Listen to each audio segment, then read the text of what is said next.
The spirit of this revolution is not going away. This is the Ron Paul Liberty Report with Ron Paul, Daniel McAdams, and Chris Rossini. We are all ambassadors of the Ron Paul doctrine, and it's so simple. Just tell the truth. An idea whose time has come cannot be stopped by any army or any government.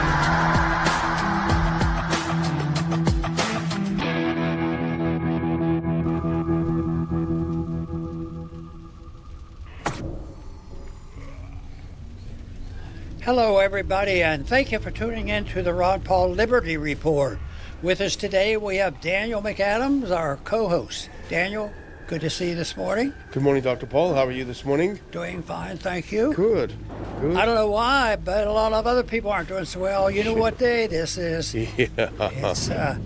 It's the authoritarian's birthday. Yeah, that's right. The authoritarians, they collect all that money, keep them out of debt. Oh, no. We collect all that money and we're still in debt. Yeah. The more money we collect, the more things they do wrong, and the debt gets bigger. So we know all about that. And but what's the culprit? The culprit has been around for a long time. 1913 was a very bad year. We got the income tax, and that was a desertion of the limited government principles, and it was predicted that you have an income tax and inflate the currency, you have more wars, and of course that happened early on, shortly after the collection. Of course, it wasn't so bad. It was just 1 or 2% for a few people who made a lot of money, and it would never go up. And although they've backed off, there was a time when people were paying 96%. Yeah. But the reason why, or one of the reasons I have, a negative feeling and belief about the income tax, and I do not like April 15th. It symbolizes it so well. But I see. I talk about two things that talk about slavery, the modern day slavery. One is the draft, because they take you up, they send you off to war, and many of them can get killed. And when you think about what was going on with, especially Vietnam, and also it's the income tax. The income tax, the way I see it, Daniel, is that the assumption is made in order to do this is that everything you or I earn that is ours, and it should be ours to keep and spend the way we think, and that is the way it was before 1913. It was your money if you earned the money. Yeah. So we have that, and we have that. We have our income. We still get income, but I think there's proof that it's not ours, because the way I see it, the government says we own everything. We can tax it, we can take it, we can regulate it, and the whole works. And therefore, if you can't use it, it's not yours. It's already the government. So it's a form of slavery. Yeah. This is modern day slavery. And the big question is who should own the income? Of course, the people who earn it should have the income, and also. This is an attack on property too. It extends to property too, because it's not too infrequently I say you don't own your property. Yeah. You rent it. You rent it from the government, and it's several levels of government participate in that. So if they can say if you don't pay it, and they're pretty aggressive, they're bill collectors. So you pay your taxes, and once again, they really own our land. What if you want to build something on it? Well, you got to get permission. A little bit of that locally, wasn't so bad. But what about the federal regulations, the environmentalists who are now seeing that they overdid it and they're backing off a little bit from that? But it's all this control, and it's authoritarian, and it doesn't bring on good things. And in this process since 1913, there's been a shift of wealth more fairly distributed than it was before. It was distributed better, but now now we have a large number of people that we don't even count, can't even count the money they get, and it's a system that is not working well for the average person. That doesn't mean that for 1 minute we don't think people shouldn't have the right to work hard, take care of their family, keep the leftovers, and go on vacation when they want. Yeah.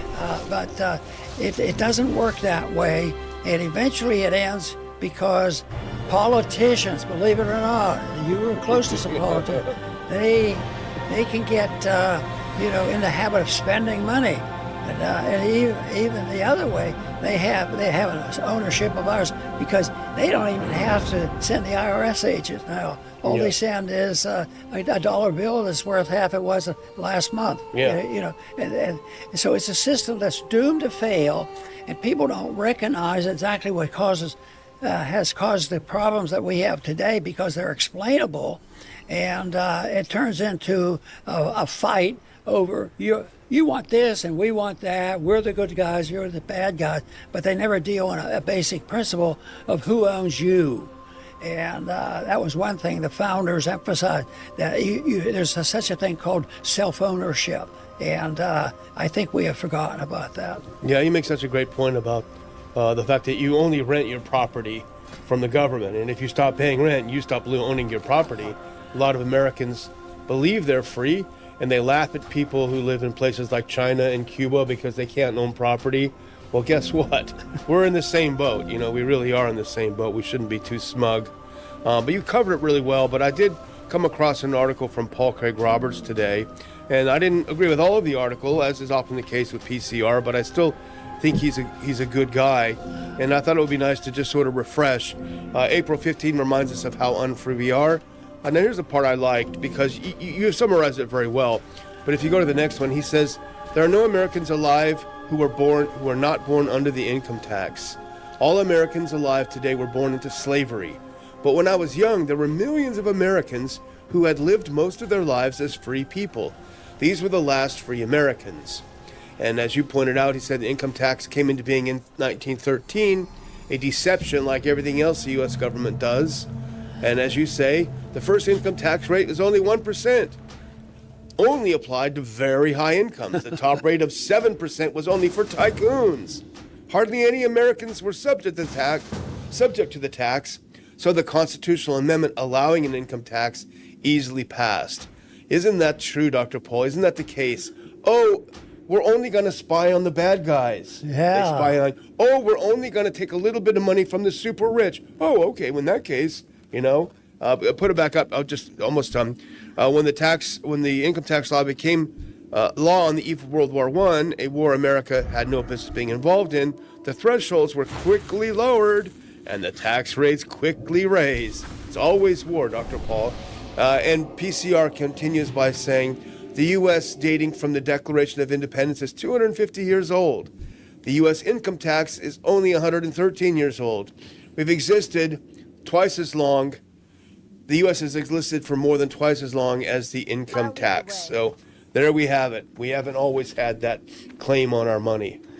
There's other things that it touches. It's very all-inclusive of how a tax like this affects people.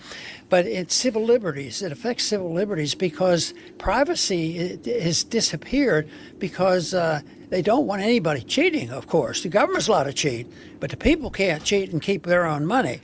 So they then are subject to all types of spying and reporting and all this. So, your privacy has been interfered with by the tax issue. And that is something that really has caught people off guard. But also, it's a challenge to the First Amendment. And I think of a case that was well known, and that was Peter Schiff's dad. Oh, yeah. That is the saddest story about he had one goal in life.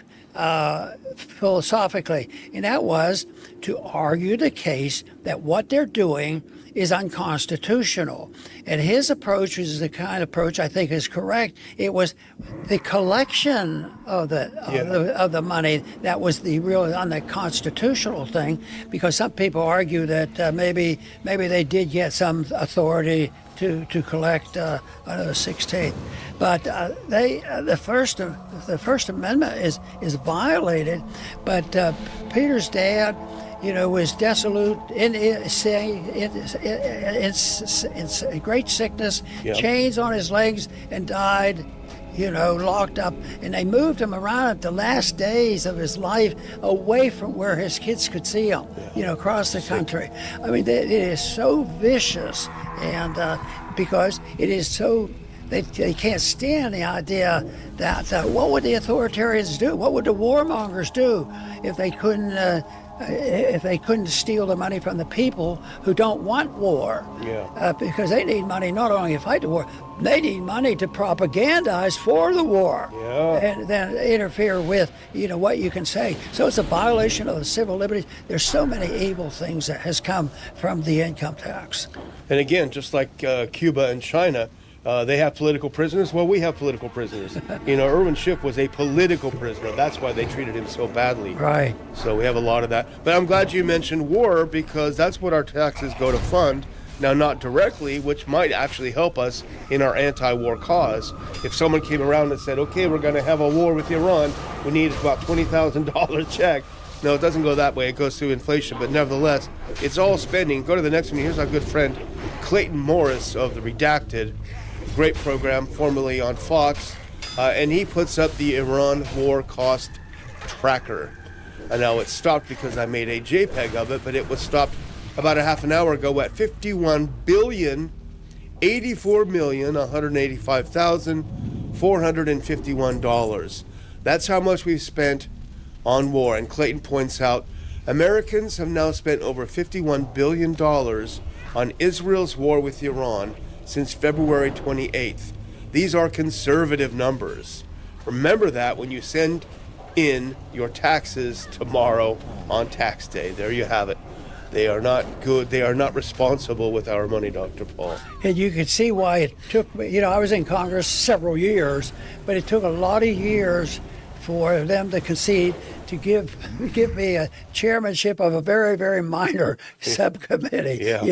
They don't want to hear about this and how it supports war. And this to me is a war itself, war against the American people. Here we want to have a war against Iran. We had a war against Vietnam. We had a war against Afghanistan. We've had a lot of wars, but most of the wars are more likely to be directed toward the United States, who's asked the people of the United States, because they have to pay for it.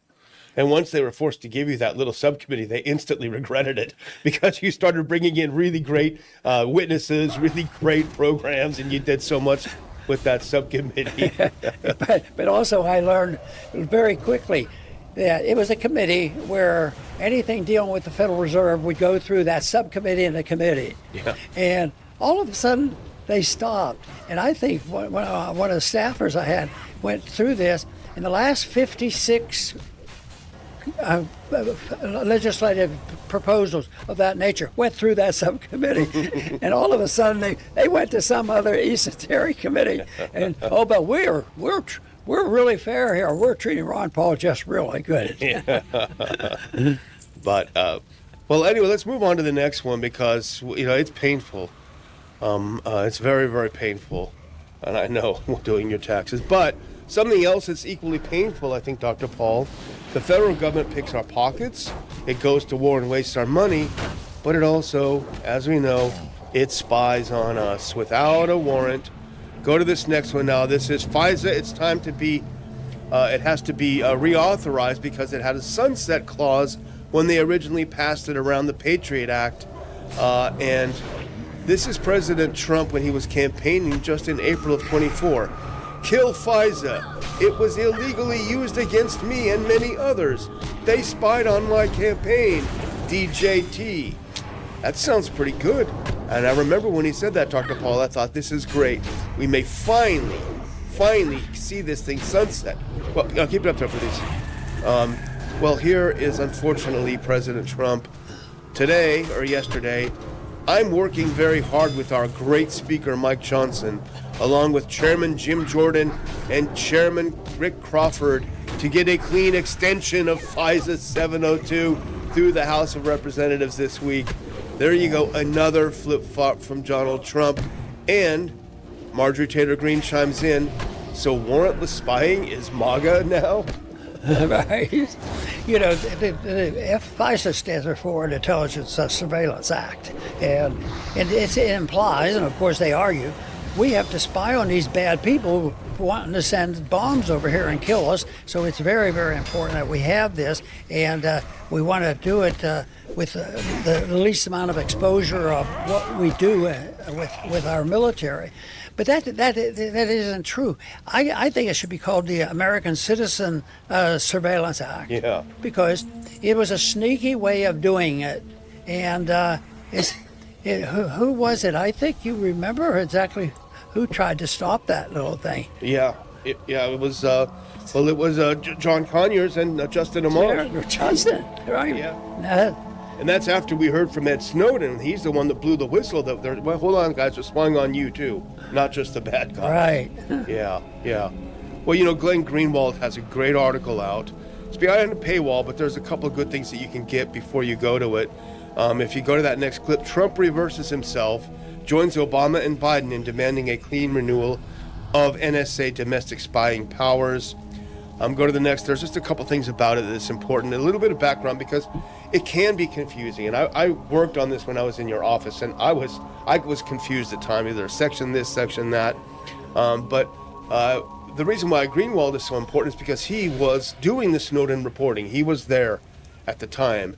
But he said, in the wake of our Snowden reporting, which revealed the NSA's mass warrantless spying on Americans, an extraordinary bipartisan bill.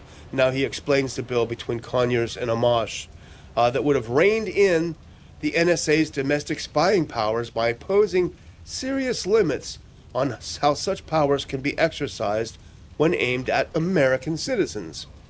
So he, when the bill was first introduced, officials in Washington did not take it seriously.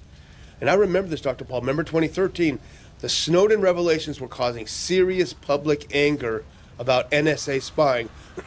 And many members of Congress shared that anger because they were not told that the NSA had implemented a system of mass warrantless surveillance aimed in part at Americans. And the support for the bill, that is to rein in the NSA, was picking up steam. And we remember, we were optimistic, Dr. Paul, but then Barack Obama called Nancy Pelosi and he instructed her to kill the bill, as you can see in the next one, and it was killed. But this is important, though, to understand what this is about. If you go to the next one, let's go ahead and go to that next one really quick. So say, what's 702? They say, because anything you read about it, let's say, well, that's foreign spying. That's foreign spying. You're against spying on foreigners. Glenn does a great job here of explaining it. After 9/11, the Bush administration, for the first time in American history, ordered the NSA to spy on the communications of American citizens without the warrants required by law in the Constitution.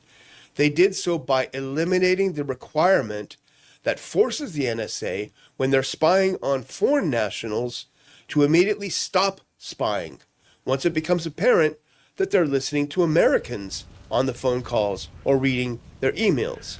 Instead, Bush Cheney, in secret and in violation of the clear terms of the law, ordered the NSA to keep listening and keep reading, even if they knew they were spying on Americans without warrants.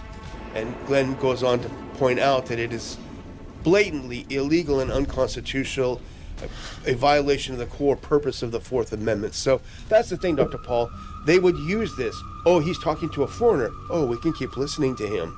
And they can extend it out a couple of steps and listen to the other people that you're talking to. So it really is about listening to Americans, despite the fact that they say, oh, if we don't pass this, we're going to have terrorist attacks on our country. So, right. The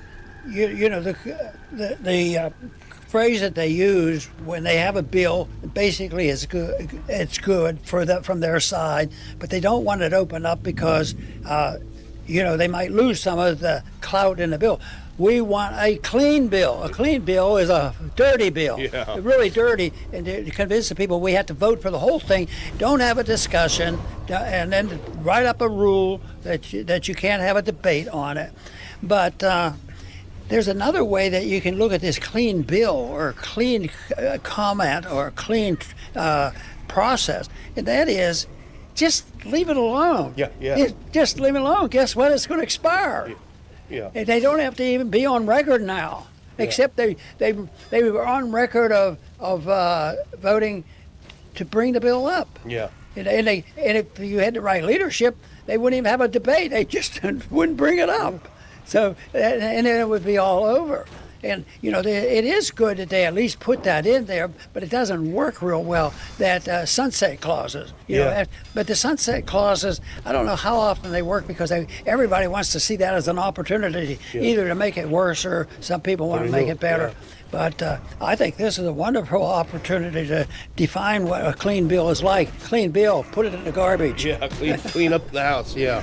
Well, you remember at the time when there were some holdouts against this because, we had 9/11, but hang on a minute.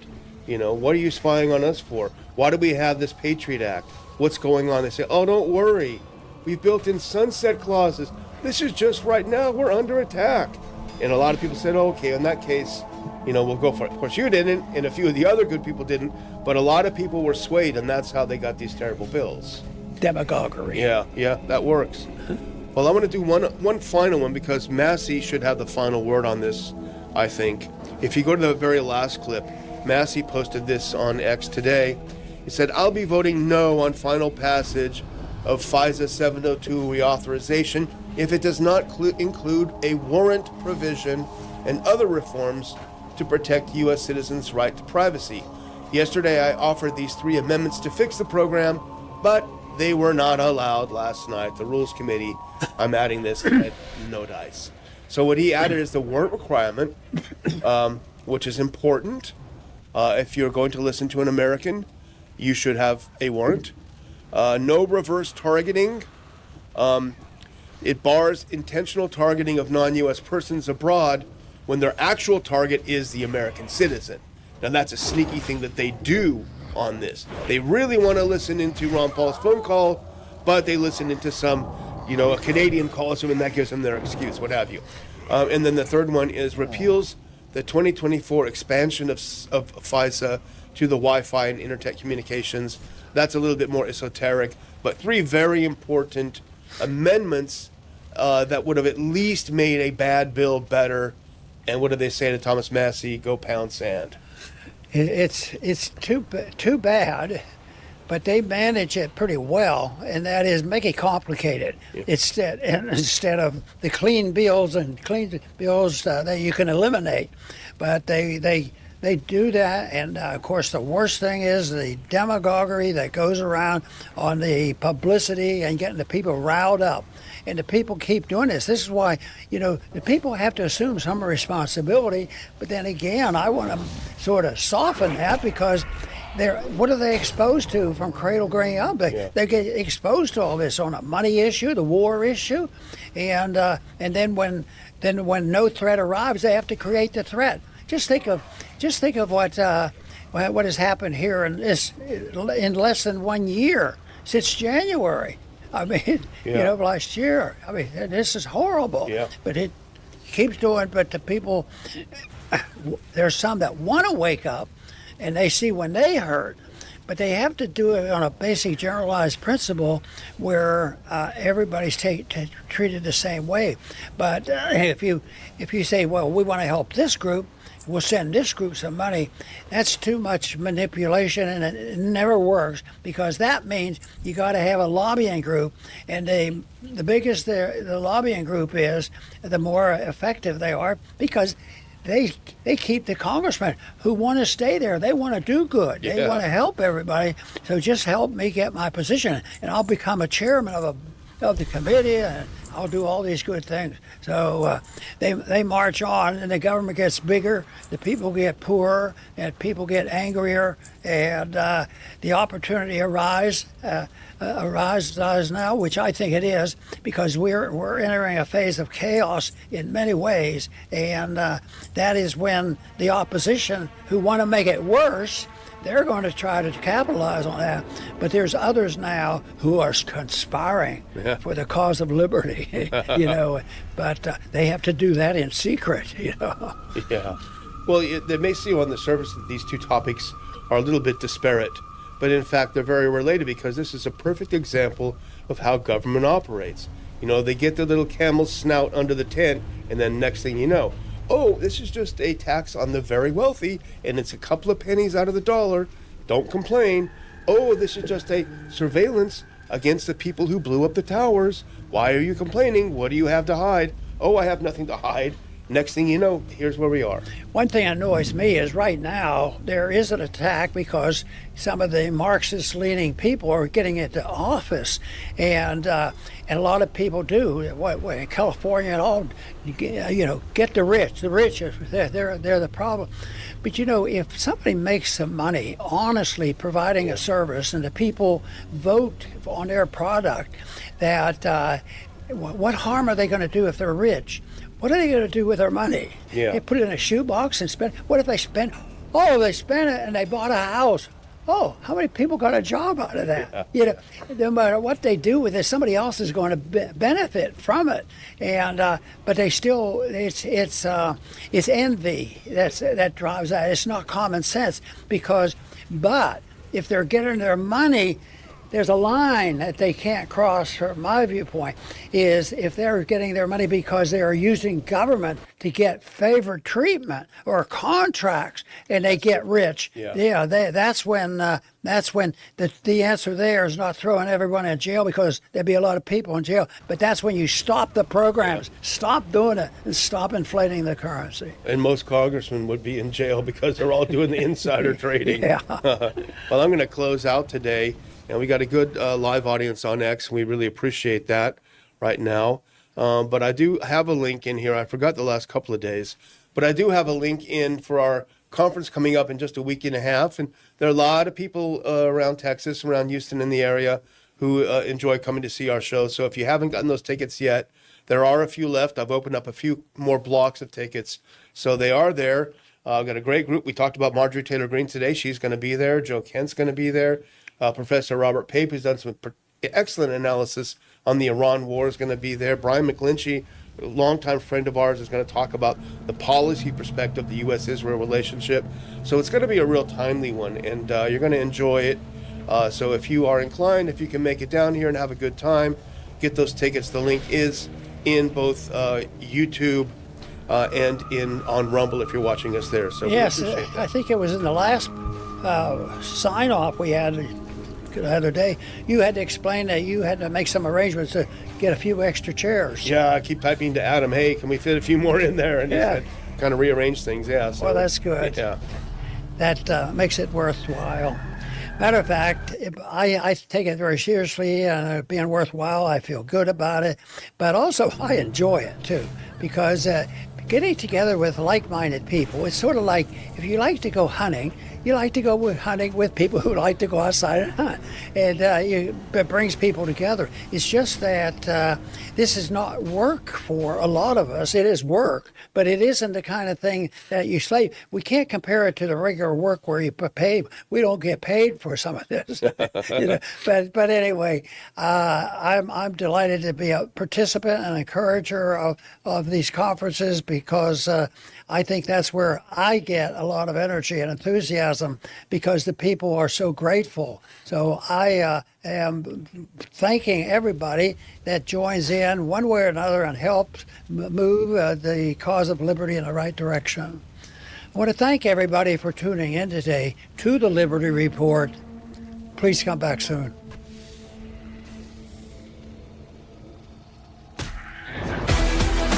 Thanks for watching the Ron Paul Liberty Report. Like and subscribe to help spread the message. And until next time, live free. This country is in a revolution.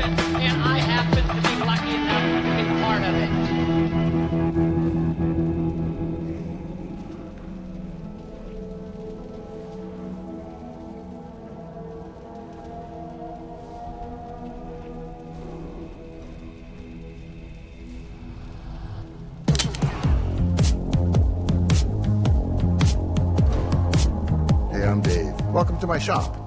I'm Dave Plummer, a retired software engineer from Microsoft going back to the MS-DOS and Windows 95 days. Today, I have the privilege and pleasure of interviewing Raymond Chen, who actually started at Microsoft back in the early 90s along with me, but who has remained there until today, some 30 years later. He's been working primarily on the Windows user interface for 3 decades and knows as much or more about its internals than practically anyone else I can think of. Back in the day, when I had a problem to solve, if I got stuck, it was Raymond that I'd go to see. Raymond has a great book on Windows development, a mix of stories and practical advice. It's called The Old New Thing, and I highly recommend it, so I'll put a link to it in the video description. With that introduction out of the way, let's jump right in and have a chat with Raymond. Behind you there on the shelf is a box copy of Windows 95 with stripes. With Ooh, the stripes. Yes, that makes commemorative. it special. Yes, if you look at the box, it says special edition, I believe. I've never taken the shrink wrap off, so I assume there is magical contents inside. But... Yes, in fact, there is nothing magical about that box at all. The only thing special about that box is the box. The product inside is just a standard retail. When I was young, The spirit of this revolution is not going away. This is the Ron Paul Liberty Report with Ron Paul.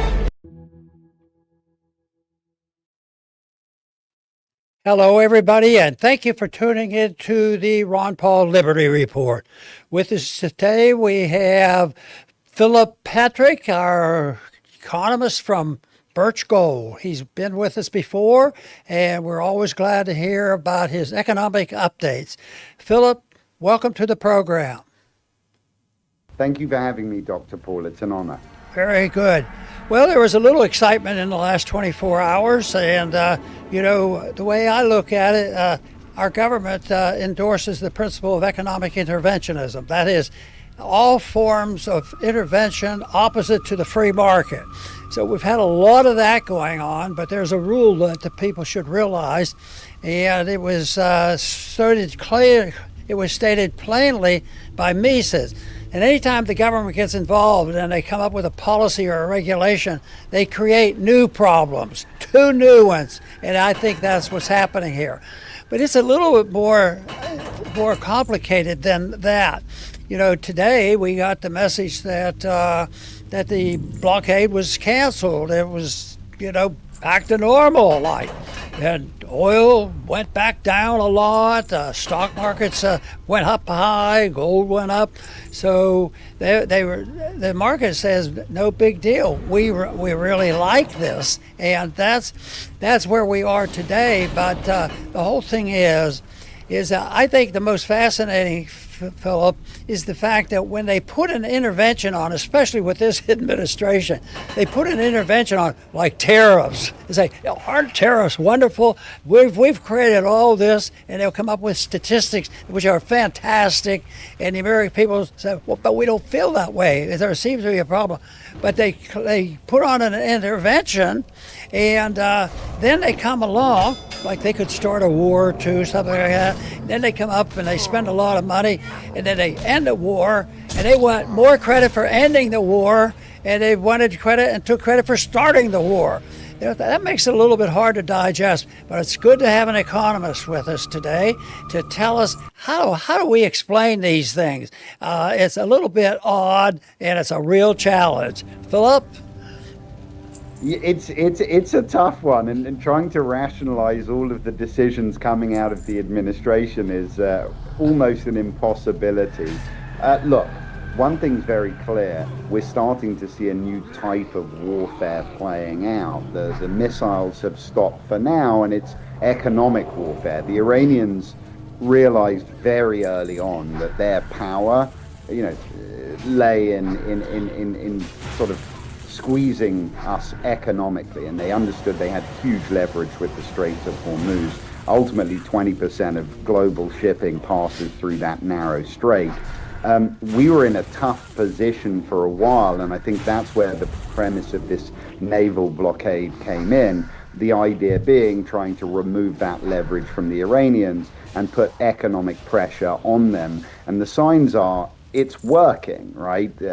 Prices are skyrocketing in Tehran. Reports are that prices are up as much as 40% in a few weeks, and ultimately it's forced the Iranians to the table. Whether we can maintain this, and by the way, as you rightly point out, as of this morning, President Trump says everything's back to normal in the Straits. How long we can maintain this, though, is the big question. Ultimately, there is an inherent asymmetry here created by the geography of the Strait itself. The US Navy can block Iran, but Iran at the same time can still threaten everybody. And the markets are reflecting this reality immediately. We're seeing huge volatility. And yes, oil prices have come down. Brent crude is still hovering, just below $90. We were at $60 a barrel-ish prior to the invasion. So we're 40-50% up from that. And I think it's important to know this isn't so much about barrels of oil today, it's about confidence in supply tomorrow. And when confidence starts to dip, prices move fast. And we're seeing that, right? CPI numbers increased almost immediately, and I think more inflation to come. Very good. Pricing and the prices that we have and the measurements are just tremendously excessive in the sense that everybody looks at it and tries to figure it out. And the one thing that is not realized generally are prices can't be dictated and predicted by a computer, because that's sort of a Keynesian approach. We do A, B, have a result. But there is a subjective element of setting prices. And the one thing for sure, the most important price is nobody really wants to talk about, and that to me is the price of money. What are the interest rates going to be? And they avoid that. Even on all this talk of inflation, prices are going up and they find excuses. Labor's getting too much money. The rich people are gouging people, and we have all these problems, but they don't really deal with interest rates. And the only time they do is who can argue the case and present it to the people, lower the interest, always make it cheap, and that is a source of a lot of problems. But I think the price of oil is very interesting. I remember the 70s very well, because the Saudis, put a boycott on us, and we couldn't buy oil, and oil skyrocketed, and it was in the low numbers, and it soared.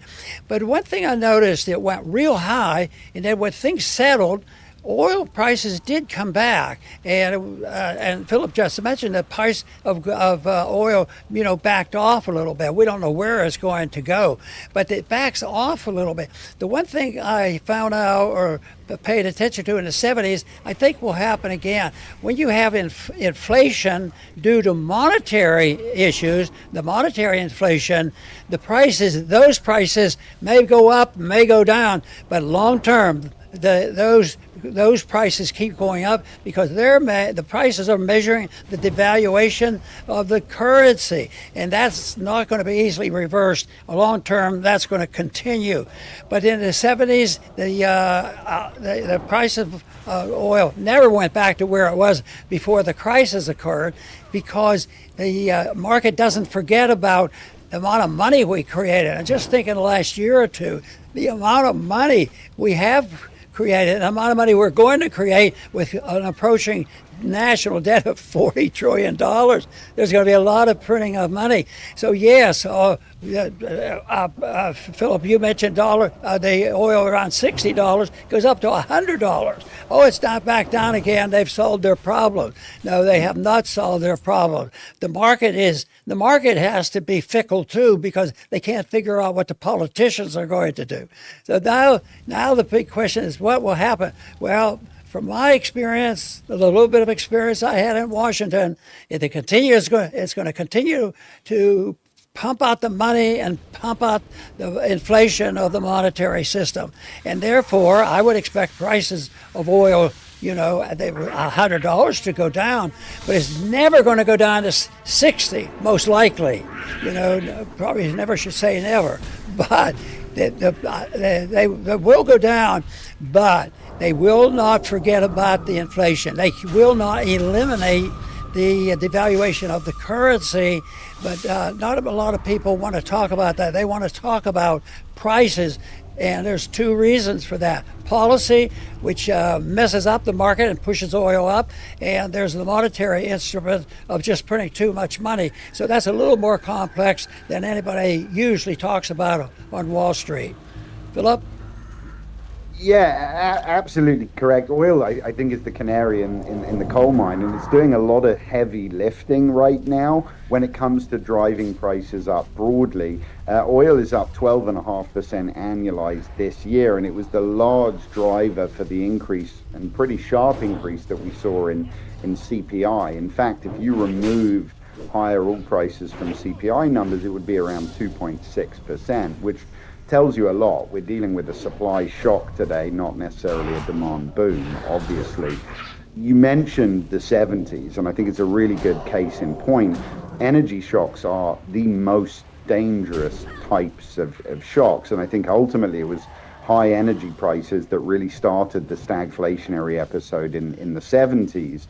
The mechanism is very simple, but it's brutal, right? Energy touches absolutely everything: transport, food, manufacturing. So core inflation feels contained today, but those higher input costs will start to show up more and more later down the line. And the Fed is in a very tough position, right? They can't drill for oil, right? All they can do is raise interest rates, which will slow the economy.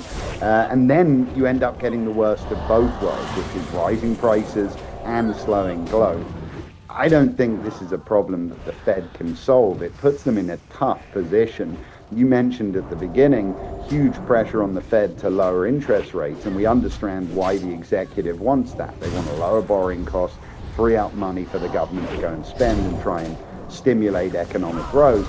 But doing so in this climate risks letting inflation go gangbusters. So I think no matter who's elected into the Fed, there's not a case to lower rates in the current climate, with inflation slipping away and employment numbers looking very, very, very strong. So, yeah, it's just an absolute disaster. But I think the longer that we see energy prices stay elevated, the more disastrous it's going to be for us domestically. And I think the administration know that and are looking to try and put an end to this as quickly as possible. The problem is they don't hold all of the cards. The Iranians will certainly have a stay there.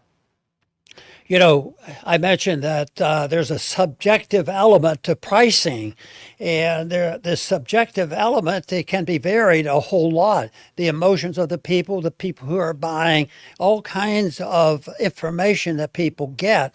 Ultimately, though, I do believe it's very objective to say that if a government runs up debt and they can't even pay the interest on the debt and they keep printing money, there's going to be an objective explanation on why prices will go up, which means the dollar's being devalued.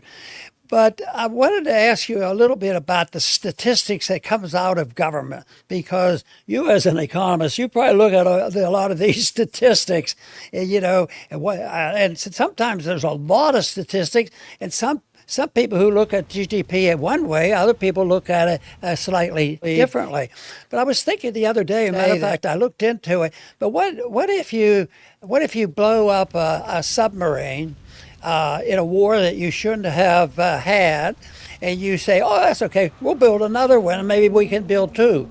So they go and they replace it. All of that, plus the money they borrowed to build the submarine, is part of the GDP. And I thought, debt and deficits, but there's more than this. This is just one example. There's a lot of other things that gets put into the GDP that they call, economic growth. And I think there's a lot of propaganda, and I think this administration in particular puts a positive spin on everything. Sometimes you can get away with it for a while, but eventually, the markets catch up. I think the markets are pretty smart. They may be slow, and you have to deal with this subjective element of why people do certain things. But eventually, reality sets in, and I think a lot of people like to know about the GDP. Oh, GDP up 3%. Well, that's wonderful. Let's do this and let's do that, and everything is all right. There's a little bit of that going on now. The blockade is over. we don't even know if it'll last 4 hours. So there's if it is true that we've gotten rid of the blockade and got rid of some of the bad policy, that would be good. But right now we have the element of not knowing what the government's next step is. And so often, I don't think I remember any administration that changed its mind and changed policy within an hour or two. So I would think that people who are responsible for investing in other people's money must have a tough job trying to protect the investor from losing money under these conditions.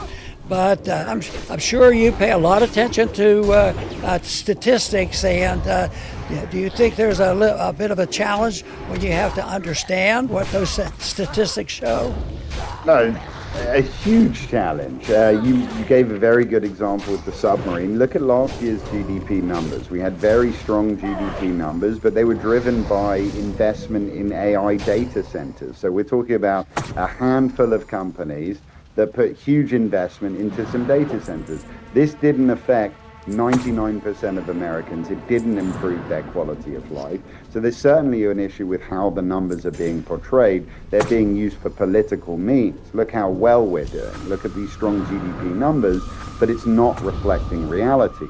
The second thing to touch on numbers-wise is look at all of the revisions that are happening over and over and over and over again. It happened under Biden. It's happened under Trump. They fired the head of the BLS. Now they put in E.J. Antoni, who's really worried about the numbers as well. But you have institutions like the Federal Reserve that have to make decisions on the back of these numbers, right? And they've been too slow to cut, too slow to raise.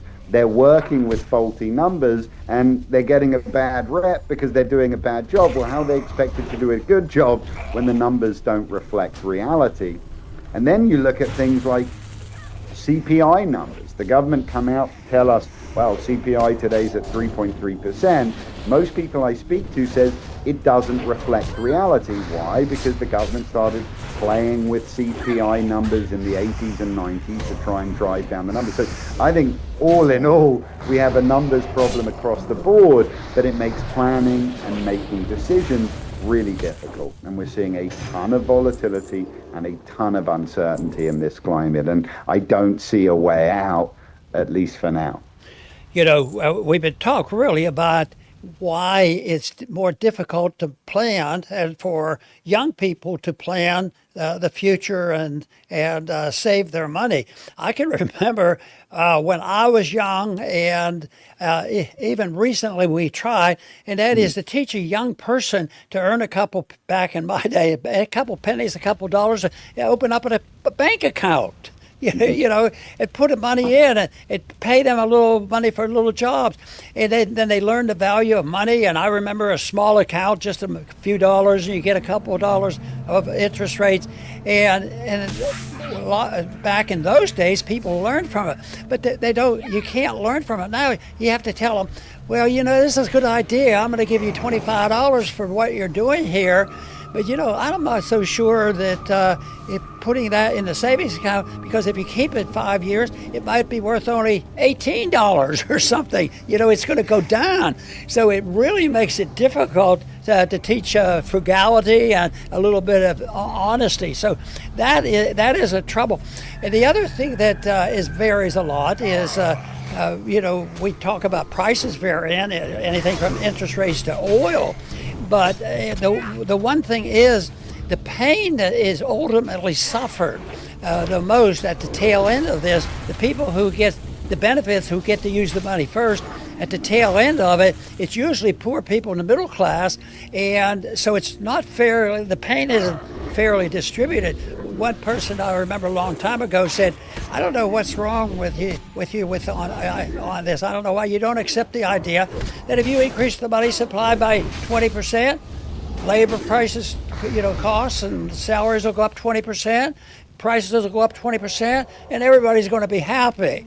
Well, we know that's not true. And then when you interfere with tariffs, look at what's happened. You know, some things see even now go down in spite of all this mischief we have. So it just makes it very difficult and a very challenging thing for people to understand. And actually, Philip, we have to teach them how to protect against that. Teach them the economics of how do you compensate. And maybe you can find something that actually does the opposite. If they keep printing money, maybe there are ways of putting your money in places where they may, not only save what they have, but maybe do well by benefiting by this principle.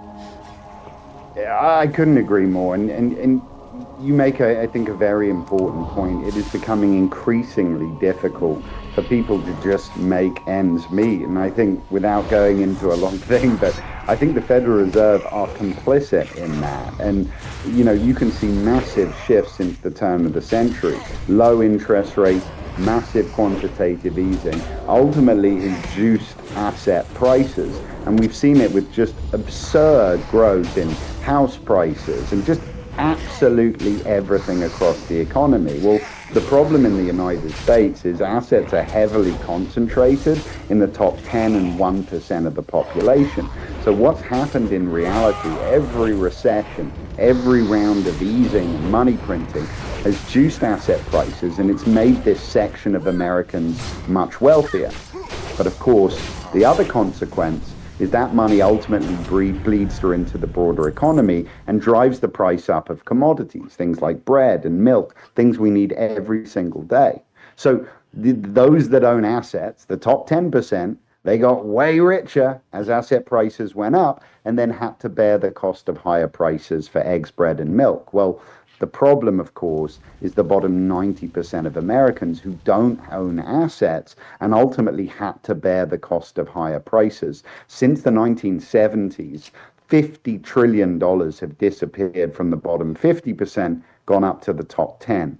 As a very frightening statistic, today the top 1% in America control 37% of our GDP. The bottom 50% share only 2.5%. So it is getting harder and harder to keep pace. And, in a climate where the government ultimately is stuck, right, as you rightly point out, we can't even afford interest payments. Interest payments today are the second biggest expense for the federal government after Social Security. But the concern is this.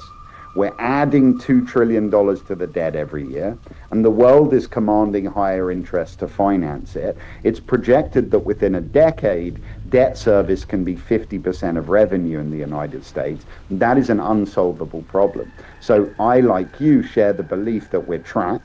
We're going to have to continue to print to meet liabilities. And ultimately, what that means for individuals like us is longer-term currency devaluation. We feel that as a loss of buying power. And the reality is that's what cash does, right? The history of money is a history, as you know better than most, of devaluation and ultimately destruction. Currencies don't thrive over long periods of time. That's why central banks today are buying gold in record quantities. The last 4 years have been the top 4 years for gold buying ever in central bank history. Pardon me, for a very similar reason, right? They're holding US dollars in reserve. They're seeing the buying power of those US dollars decline, and they're buying gold as a hedge because gold goes up when the dollar goes down. Pardon me.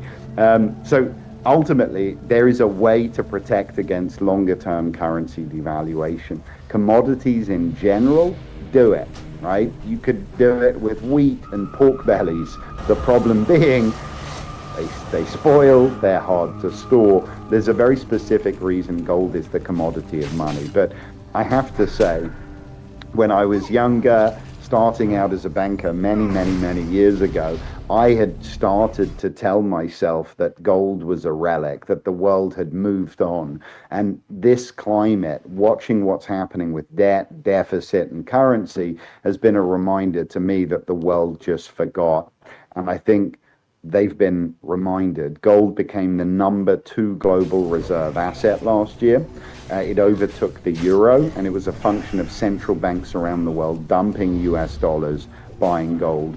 But I think over the next 5 and 10 years, it will be the reserve asset of choice for central banks. So for individuals out there, I would say get educated, get information. They can do that, by the way, by texting Ron to 989898. They'll get information on how and why to buy precious metals in the current climate, because I think it's more important than it has been at almost any other time in my lifetime. Very good. You know, we talked a lot of statistics here and the different things and how difficult it is to truly understand what's going on. But I find it fascinating. I find it interesting. But one other thing that is not mentioned as often as it should, and that is the moral basis of what we're trying to present. Because, you know, to make a point, and certainly I lean pretty strongly to this point, is that if somebody's having trouble, people should be helped, families should help, and other people should help. But if you go and say, well, they need a bailout, we need to bail them out, and it's not hard to get the money. We just go get a lobbyist, and they do it. They print the money, and there doesn't seem to be any pain and suffering from it. But it just goes on that they do that, and they said, well, they never ask, well, where did the money come from? Oh, well, we just we counterfeited it. Oh, you counterfeit money?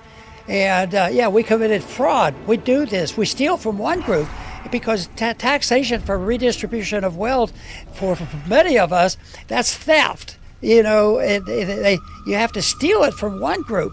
And the one reason why we don't mention it, because it's not nice to mention that that taxation is theft, but it really is. And people can get pretty upset. And then when there's a dislocation of wealth, the wealthy gets wealthier and the poor get poorer, there's a lot of anger. And that is one of my biggest worries, is the violence that's breaking out. And I believe it's going to get much worse.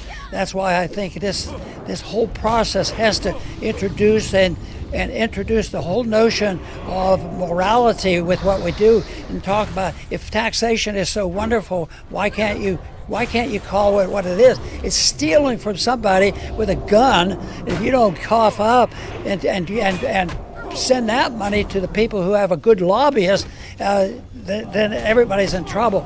But the founders understood that principle, and that's why we were given a very, very limited republic. And yet right now it seems to be that is withering away. So I want to close by thanking Philip for being with us again, and I want to thank our audience for joining us today.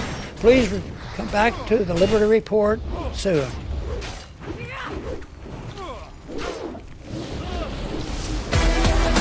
Thanks for watching the Ron Paul Liberty Report. Like and subscribe to help spread the message. And until next time, live free. This country is in a revolution, and I happen to be lucky enough to be part of it.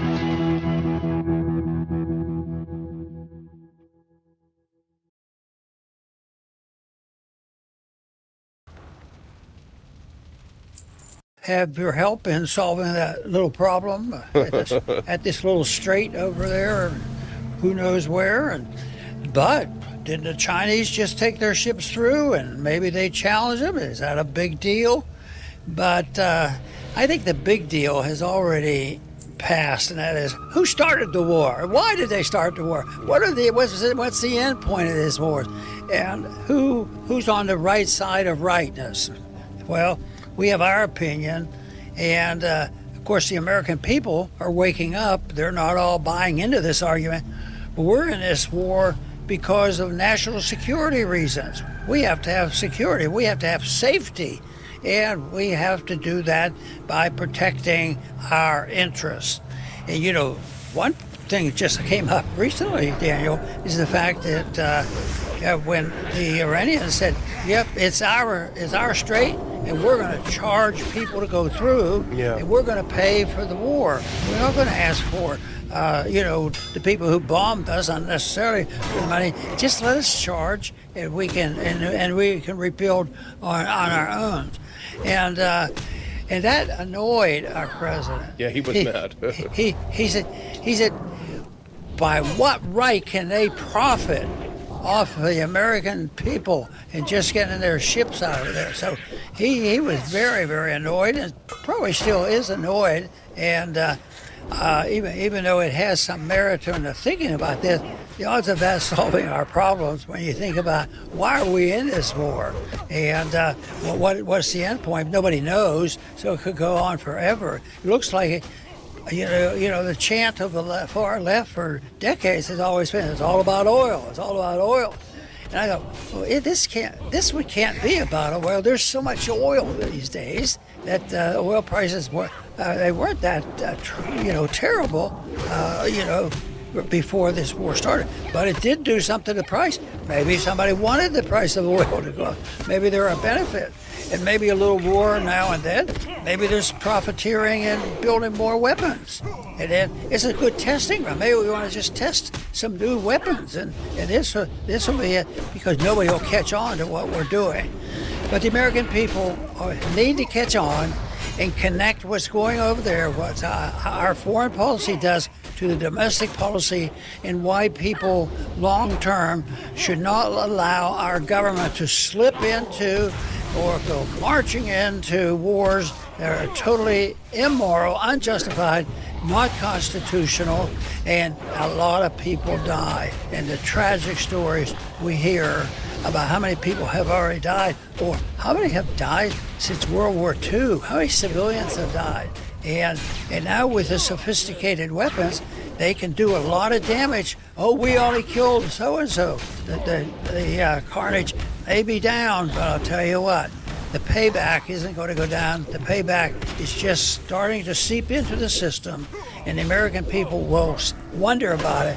But my goal would be to help them understand exactly why they ought to be upset, and that they have a responsibility to do something about it. Yeah, it's very confusing right now. We don't understand the status of the blockade. We're getting confusing stories, mixed messages. The first message that came out, I think when Trump initially announced it, was that we're going to move our ships just a little bit further down the strait from where Iran is, and anyone who tries to leave, we're not going to let them out. Well, then CENTCOM, the UN Central Command, I believe, I may be getting this backwards, they said no, only ships leaving Iranian ports would be stopped. The others in other ports would be allowed through. And I think obviously the reason for that would be if the U.S. did a complete blockade and nobody could get through, well, then you'd see oil prices go through the roof. It would destroy the economy. So they're trying to say, no, it's a selective punishing of anyone going to an Iranian port. Now, the downside to that is that China gets a large amount of its oil from Iranian ports. And so the question will be, what happens if a Chinese tanker pulls up to Karg Island, fills it up to the brim, and then turns around and wants to go ahead and steam back to China? What will the U.S. military do if there are any military ships there? We haven't seen anything yet. We've got some indications from the Chinese that they are not very happy about these threats. So go to that first clip. This is what CENTCOM said. U.S. Central Command has put out its first major statement and update since Trump ordered blockade. During the first 24 hours, no ships made it past the U.S. blockade, and 6 merchant vessels complied with direction from U.S. forces to turn around. The blockade is being forced impartially against vessels of all nations entering or departing Iranian points and coastal areas, including all Iranian points on the Arabian Gulf. It's actually the Persian Gulf, but whatever, and the Gulf of Oman. It added, noting that over 10,000 American military personnel are currently involved in the blockade mission. The regional U.S. Command Center also published an infographic confirming which types of warships, which I will spare you. But they're basically saying, look, we're on the job. Here's what we're doing. We've got this under control.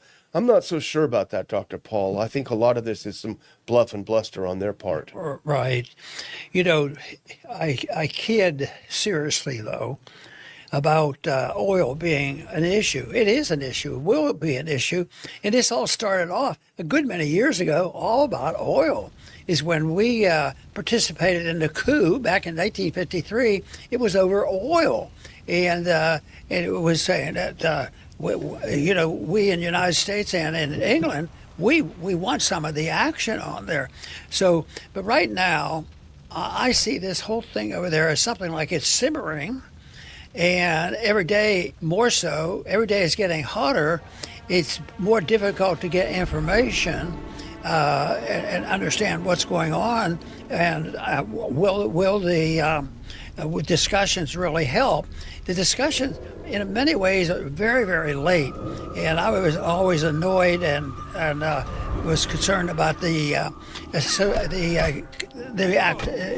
conversations that went on between Japan and the United States prior to World War II, where there were some serious diplomats on both sides that didn't want to go to war. And matter of fact, that was about oil too, because Japan had to depend on oil. And so, but I think it's simmering. I think it's getting hotter, and there's going to be ups and downs and excuses, and they'll have all kind of things. And then there's always, the emphasis that go on with religion, the religious differences. But I think the thing's about to boil over, and a lot of people, and even the markets, aren't as worried as I think they should be. But it remains, because there's still the unknown, the unintended consequences, and the false flags that could be delivered. That is all. It's just sitting there like a powder keg, and you don't need a nuclear weapon for this bomb to go off. Yeah, absolutely. The other thing about it is that there's conflicting reports about the Saudis.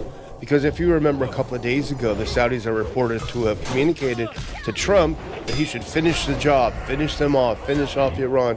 I think that's been accepted now as not being accurate. And I think this next reporting may be a little bit closer to being accurate. If you go to that next clip, the Saudis have just started to recover. When the war was going on, they were losing a lot of oil revenue, and they depend on that oil revenue. They've just started with the combination of the use of a pipeline they have, and also with the Red Sea being open, they've been able to recoup some of the losses that they've made on oil. So they're just starting to get back on their feet. So according to two reports, one in the New York Times and one in the Wall Street Journal, the Saudis are pushing Trump to call off the Hormuz blockade. New York Times has on Tuesday highlighted that questions over the status of the blockade of the Strait of Hormuz persisted, as trafficking data showed that several ships had passed through the waterway, including some that had departed from Iran. The Wall Street Journal reported Monday evening that the Kingdom of Saudi Arabia is urging the Trump administration to reverse its newly implemented blockade of Iranian shipping on the Strait of Hormuz, on immediate fears that an Iranian escalation could halt Red Sea traffic.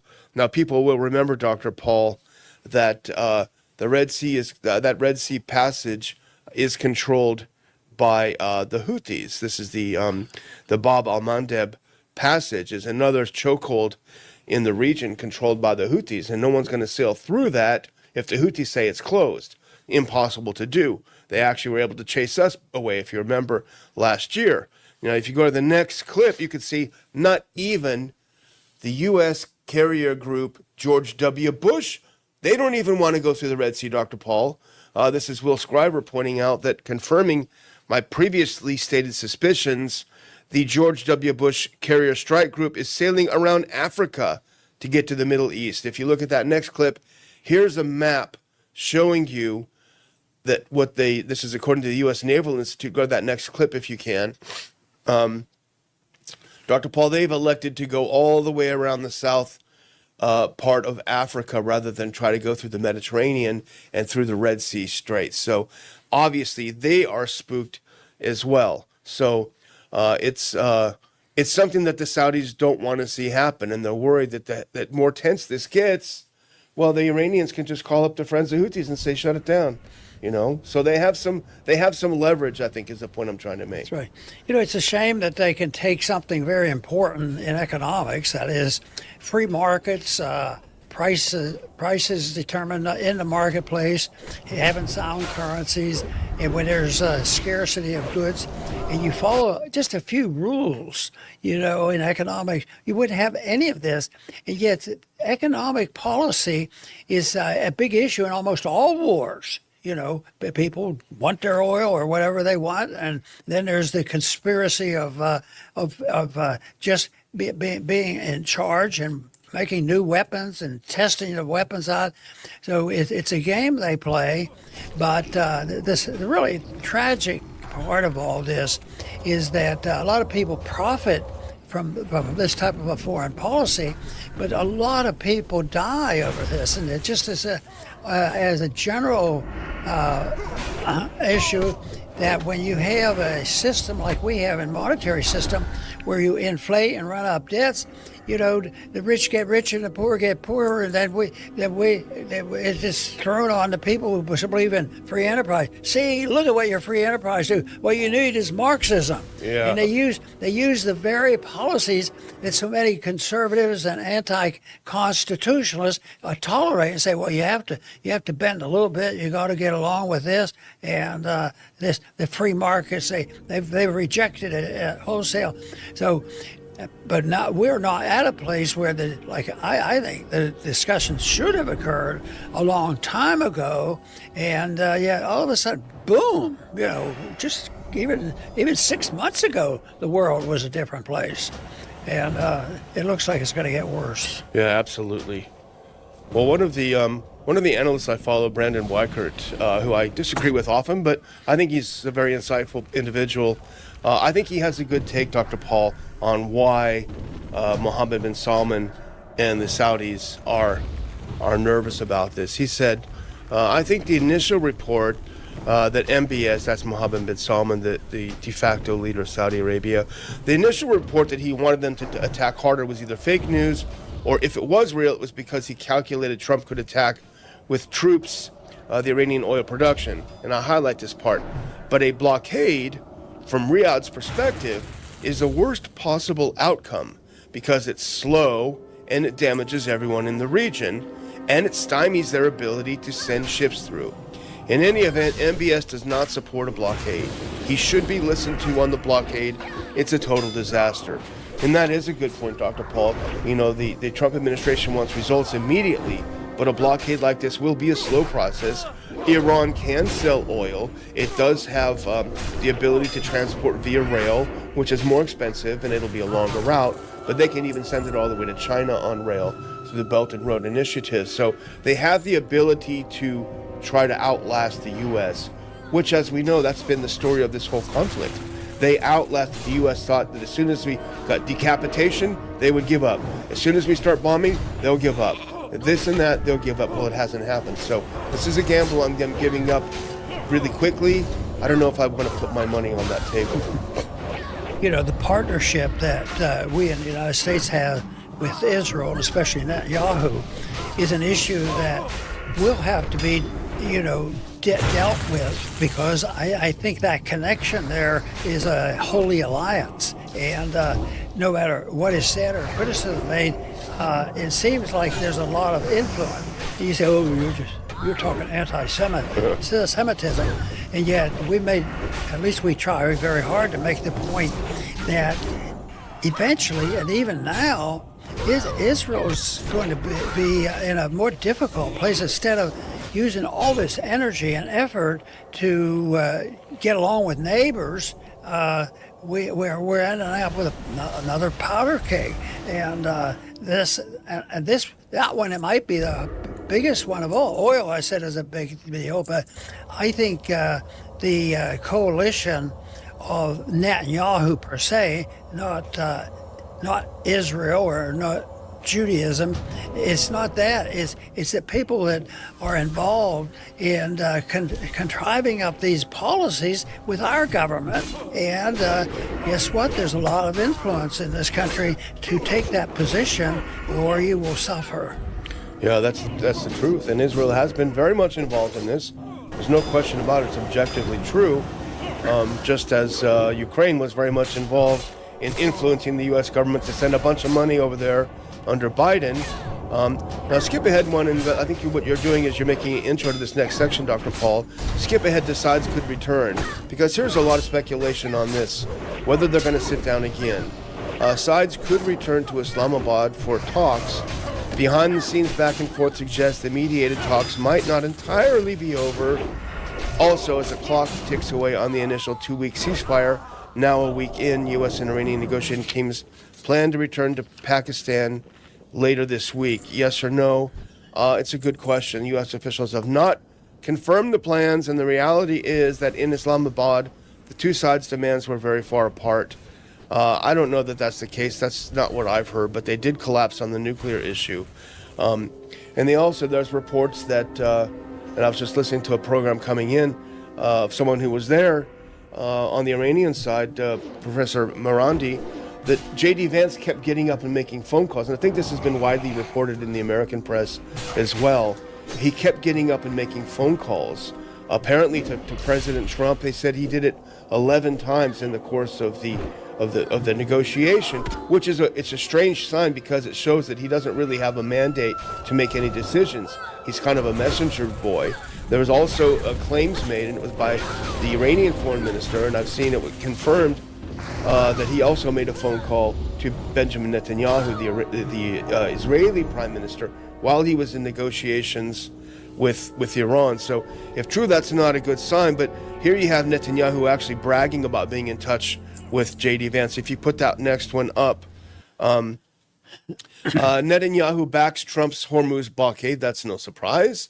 The Israeli prime minister claims that J.D. Vance briefed him mid-flight after Islamabad talks collapsed. And this is Netanyahu. He made it clear that the U.S. demand is total removal of the enriched uranium and zero enrichment in Iran for decades. Now, I don't know if that really should be the American position. That certainly is the Israeli position, but I don't know if it's in our best interest to make these maximalist demands. You know, I have frequently been asked, so what do you do under these circumstances that are very difficult?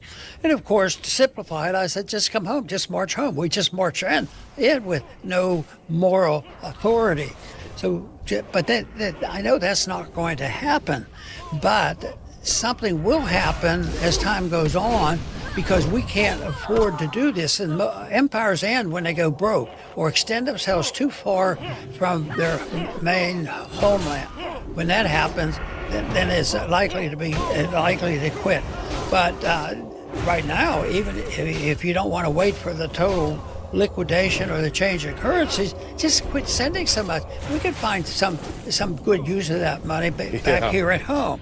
And yet what we use now still effectively is, even though we don't have any money to lend, we pump out a lot of money and bribing people, and if you don't do exactly as what we say, we're going to take that away from you. Yeah. And the policies that we subsidize, aren't constitutional. So you could start weeding it off, but the odds of it weeding it down and cutting back gradually, it's too hard for me to imagine that that's likely to happen.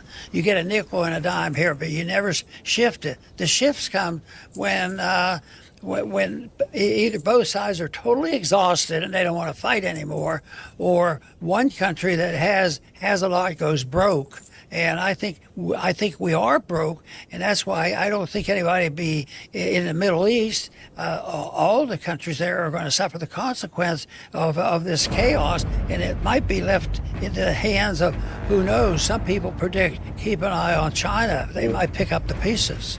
Yeah, and they'll be in a good position to do that. They haven't spent all their money on these foreign adventures. Right. I wanted to just do one other one about the interference, I would call it, of Israel in this process. If you go to that one clip with Barak Ravid, he is a journalist. I use that term loosely, very closely tied to the Mossad. He's quoting Netanyahu at a cabinet meeting that happened after the talks. Here's what Netanyahu said: "I spoke yesterday with Vice President Vance. He called me from his plane on the way back from Islamabad. He reported to me in detail, as his administration does every day." And I highlighted that. Isn't that bizarre that we don't get any information from our media, from the government, but the government is sure to call Netanyahu and every single day report in detail. That must be nice. About the development of the negotiations. In this case, the explosion in the negotiations. The explosion came from the American side, which could not tolerate Iran's blatant violation of the agreement to enter the negotiations. When what we heard is that, at least what Morandi and the members of the Iranian delegation said, is that things were going fine up until the end, and then J.D. Vance got up and left the room and made another phone call, presumably to Netanyahu. And when he came back in the room, he basically packed up and walked out of the room and went and did a press conference attacking the Iranians. And the Iranians didn't even know that he had left. They didn't think that he'd left, that he'd gone out again.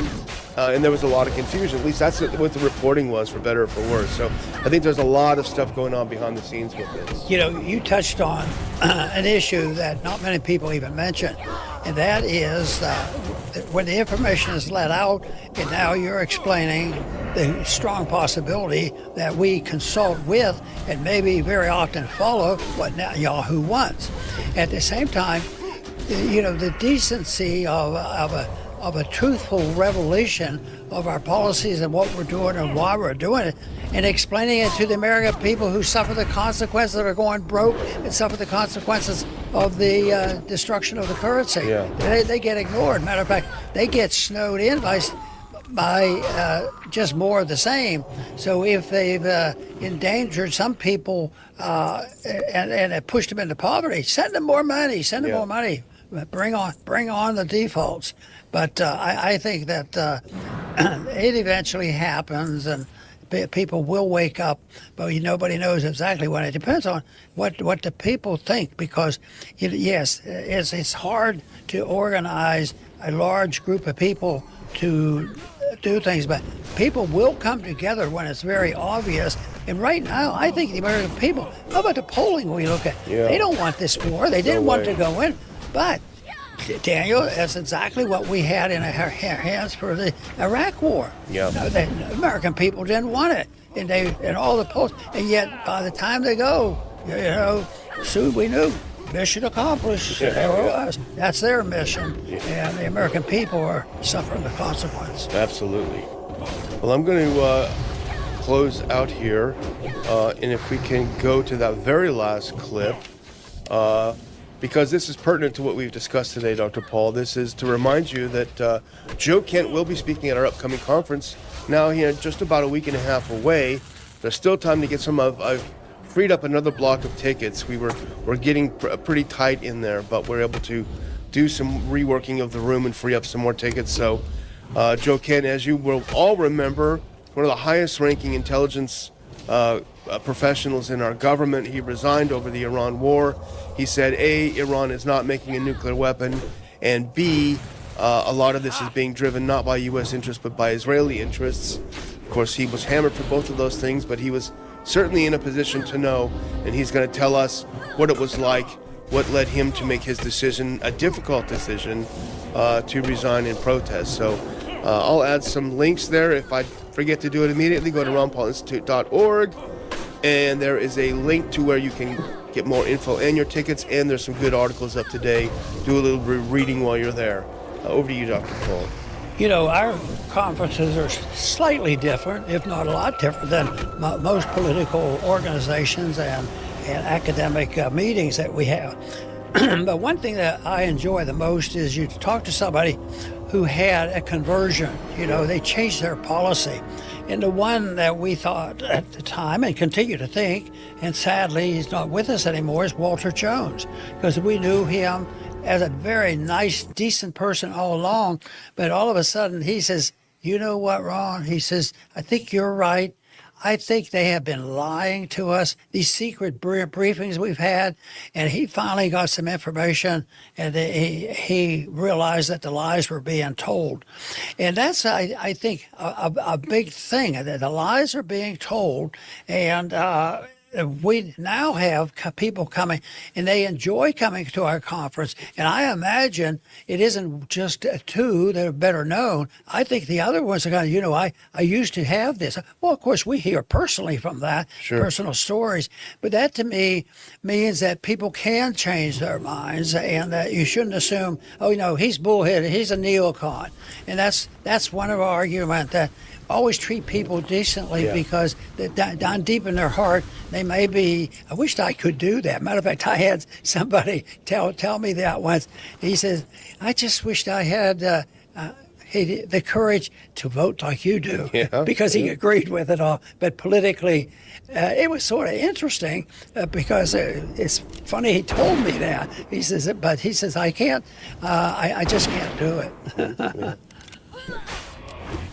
Well, I want to, I was just going to sign off, and I want to tell everybody that we welcome you to the program, and I thank you for tuning in and supporting our efforts, and please return to the Liberty Report soon.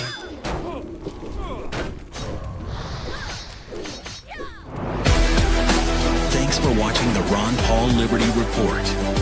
Like and subscribe to help spread the message. And until next time, live free. This country is in a revolution, and I happen to be lucky enough to be part of it.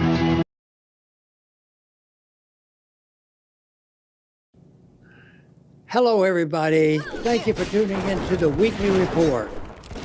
Worse than John McCain?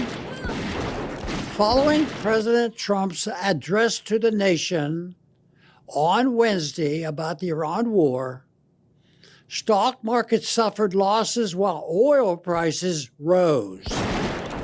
The decline in stocks and increase in oil prices reflected disappointment over President Trump's failure to articulate a plan to end the Iran war and the related restraint of shipping through the Strait of Hormuz. The average gas price in America has risen to over $4 per gallon since the U.S. and Israel launched their war against Iran at the end of February. The increased cost of gas is raising prices at the pump and by increasing shipping costs, resulting in higher prices at grocery stores and even on Amazon. According to media reports, President Trump and his advisors dismissed the possibility that Iran would use its ability to limit or even increase oil shipments through the Strait of Hormuz in order to drive up fuel prices. They dismissed the possibility, even though disrupting oil shipments is the best way for Iran can damage the U.S. economy and make even America's staunchest allies unwilling to take any action that could be seen as supporting the war. Fear of Iranian retribution may be why NATO countries rejected the president's request that they send military support to the Strait of Hormuz to protect the free transport of oil. President Trump's contradictory statements regarding how close the U.S. is to victory and what victory will consist of, as well as whether he intends to establish a military presence at the Strait of Hormuz to reflect the dilemma President Trump is facing when it comes to Iran. If the president sends troops to protect the Strait of Hormuz or send troops into Iran, then he will lose more support from those who voted for him because he promised to be a peacemaker, not a warmonger. Continuing to ignore the damage and increase in fuel costs is causing Americans will hurt Republicans in November's midterm elections. This could result in President Trump facing a Democrat-controlled Congress in his final 2 years in office. President Trump recently stated the federal government cannot afford to pay for daycare and other social programs, because it has to spend so much money on the military and war. Of course, the Constitution does not authorize the federal government to run either a welfare state or a global empire. The massive federal expenditure of militarism deprives the American people of the resources needed to create an effective private safety net for those in need. President Trump wants to increase the military budget to $1.5 trillion, a 40% increase, even though the United States already spends more on defense than the combined defense budgets of the next 9 biggest spending countries. This spending will be paid for via the Federal Reserve's inflation tax. This will further increase costs for Americans. The inflation tax hits middle and lower income Americans the hardest. A saying among some anti-war libertarians and progressives, coined by Tom Woods, expresses the idea that whoever is elected president, you end up with the militaristic foreign policy of the late Senator John McCain. President Trump's commitment to continuing and expanding intervention in the Middle East and beyond, as well as to dramatically increasing spending to accomplish this task, suggests an exception to the rule. President Trump might be worse than John McCain.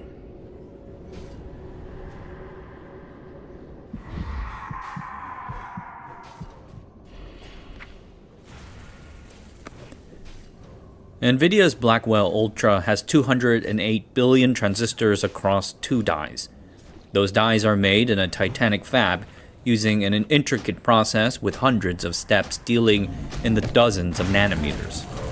So, dumb question, how do we know it all worked? How can we be sure that the thing being made actually does its job and not be the other guy? This is why the multi-billion-dollar automated test equipment, or ATE industry, exists. In today's video, an underrated part of the semiconductor ecosystem. This video is brought to you by the Asianometry Patreon. Going as far back as the first semiconductor transistors, we've needed tests to qualify them. Back in the 1950s, producers ran 10 to 20 tests to ensure that the transistor met the required specs. These tests were delightfully crude.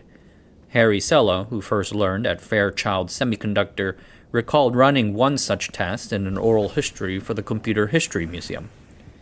All we had to do at that time was to learn how to use a cathode ray oscilloscope made by Textronics. You took 2 needles and you touched them down to the device. If the scope on the electronics machine, the tester, made certain patterns, you knew you had a good device.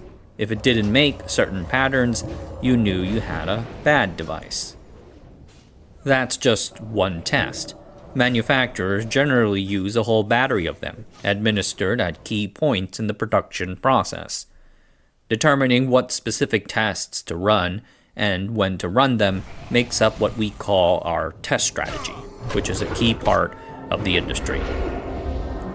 In the mid-1950s, these tests were manually performed by rows of human operators, mostly girls. This was neither efficient, nor did it scale with transistor production, and this soon became a problem for the semiconductor pioneer Texas Instruments. In 1954, TI helped produce the first commercially successful transistor radio, the Regency TR-1. The production design used 6 germanium transistors. 2 had to be 2N185 transistors of similar qualities, matched up in pairs for good audio quality. Finding a 2N185 transistor pair that matched, however, was challenging. Semiconductor manufacturing in the 1950s was crude and subject to failure. One TI employee jokingly said of the time, quote, "We could hardly make one alike," end quote. The TR-1 also sold 100,000 units. Demand was high and growing. Were they really going to manually test all those transistors?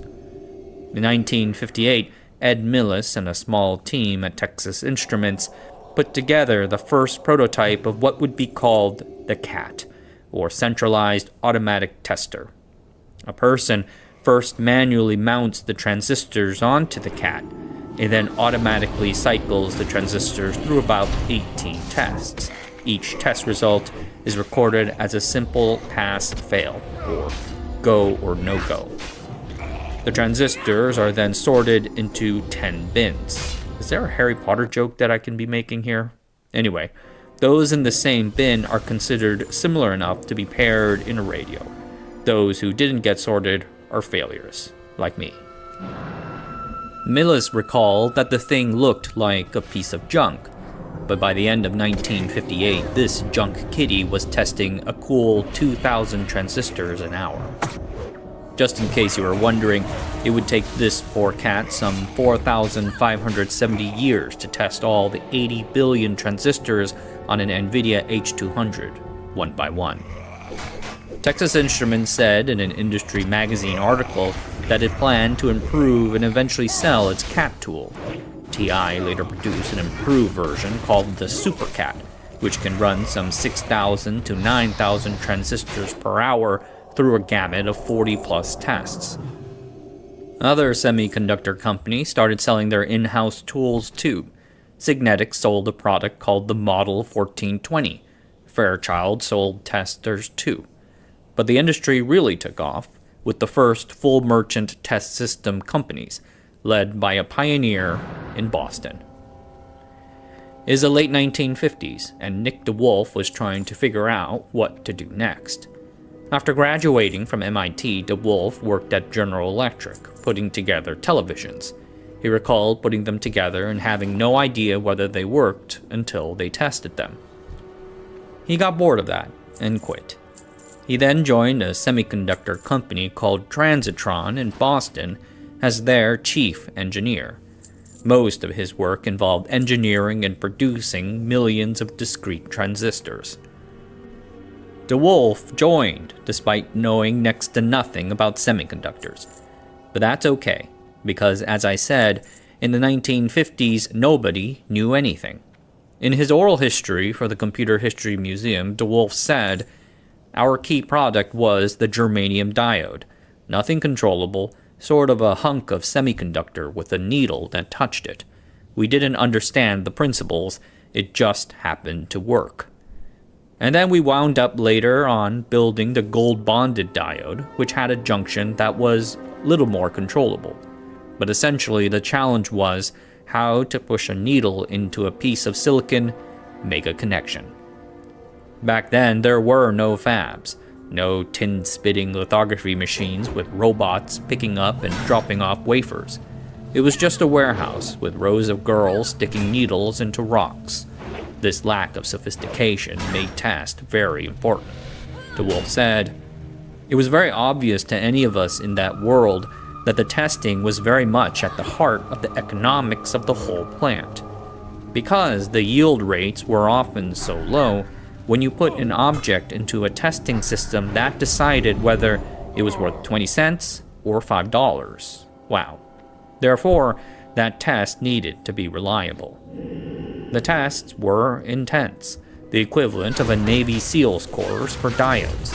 They ran voltages and currents through the diodes, put them into furnaces and humidity chambers, and just, and I quote, beat the dickens out of them electrically." DeWolf eventually left Transitron, in part because he did not feel appreciated by the company's owners.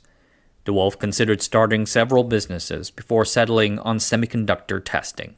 He recruited his former MIT classmate and friend Alex Diarboloff.